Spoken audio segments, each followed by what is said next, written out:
This is the story of how I met your father.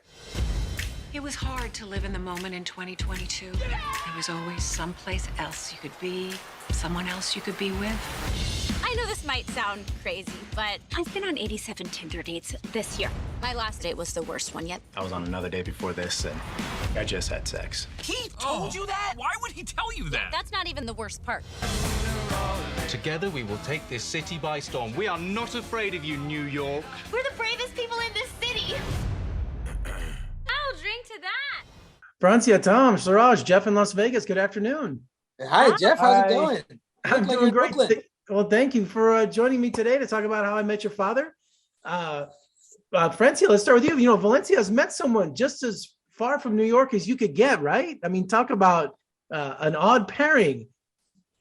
Yeah, I mean, Valentina went to London just to work and then came back with a whole man. And I don't know if she's really a relationship person like that. So I think, you know, we see early on in the episode that she realizes what the hell she did. And I think this is a first for her that she's really trying to figure out. And I think it's fun for the audience to see that journey with her. And Tom, Charlie is a fish out of water. Everything is new to him, but he's got this privileged English background. He definitely gets the laughs, doesn't he?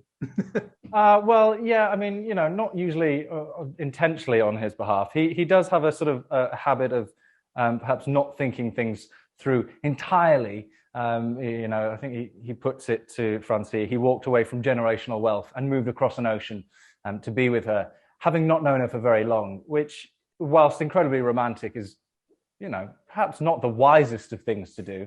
But yeah, I love that optimism about him. And Suraj, would you say your character is the most grounded character in the show? He's engaged. He has his life together. I just feel like he's the role model of the entire series. Yeah, Sid's a lot like me, grounded and just well-adjusted. No, but Sid is see what Sid has. He's lucky to have.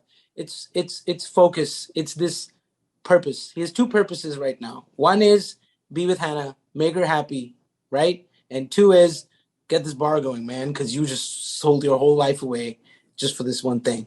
And I think focus and purpose gives people something special. So I'm really happy to see him doing so well, and I really want him to like just do good, boy. Get it, Sid. And Francia, you know, tell me about working with Hillary Duff. You have many scenes together. Were you surprised at your chemistry together?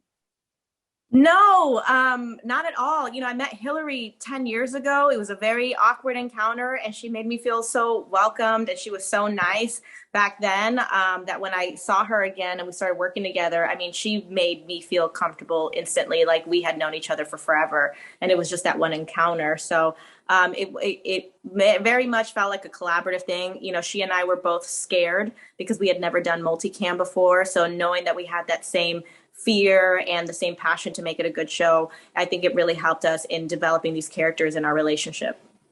And Tom, were you allowed to improv any dialogue or scenes in the show? Because sometimes it seemed like you were just making it up right off the spot. It was just like I think natural.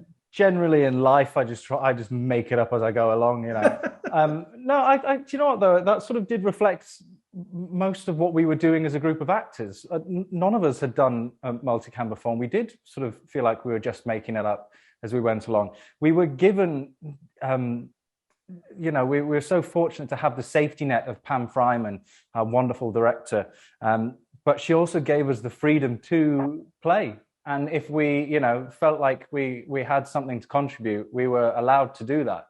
I mean, mostly it was just me laughing at other people's faces whilst trying to do a serious scene, but yeah. And Suraj, you know, New York is a character in the show too. You know, I'm a West Coaster, so every time I watch a show like this, I feel like I'm visiting New York. So it's important to set this show in New York City, isn't it? Oh, 100%. Like, I love the West Coast and everything, but it's just New York feels right for this because you have people who are so diametrically opposed to each other, so different from different backgrounds, different purposes, and they all come together in this weird, crazy, messy perfection. You know, and that's so New York. It is just so New York. On every block, you find people that wouldn't have a thing in common, but that block puts them together and they fit just right. And I feel like that's what New York is, and that's what the show is doing. So it's just a blast to have both in the same place and doing this like this. It's special. Well, How I Met Your Father is streaming on Hulu. Congratulations, you guys, on a wonderful show. And when you have a chance, come visit us in Las Vegas, and I'll come to New York. Hey, thank you, Jeff. Thank you.